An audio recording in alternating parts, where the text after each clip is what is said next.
2, 3. I don't have to have the barriers up, don't have to have a facade, and I can just be me. Finding yourself again in a place full of family, I think is amazing. They've grown older as attitudes have changed, but this community now feels forgotten. Coming together at this tea dance is a chance to reconnect with who they are. I don't know what they think happens to us when we get older. We just kind of merge into the wallpaper or something.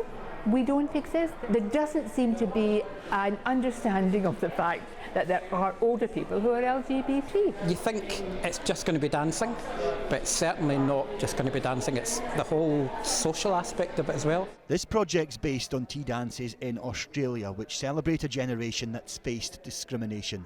With sessions taking place all over Scotland, it'll culminate in a coming back out ball next year. LGBTI plus people in general are more susceptible to mental health. They're more likely to be estranged from their biological family. And as I say, if some of them are going into care settings or, health provision settings where they are concealing their true identity, that loneliness and that isolation is going to be massively exacerbated. So we want to kind of just break down all of those walls.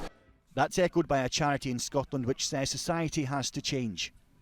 Are we as a society doing enough to support elderly LGBTI people? I don't think we are. I think that there's far more that we can do, and I think part of this is being far more obvious about our inclusiveness. As soon as they come out, they're losing friends and family members, and as soon as they're needing access to social care, they find themselves having to hide who they are.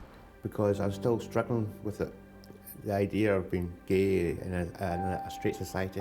That's the focus of Return to the Closet, a film which addresses going into care. It wasn't people are necessarily hiding, but it's just that they didn't know that it would be a safe environment or inclusive environment. So it's, that conversation really hadn't been covered before.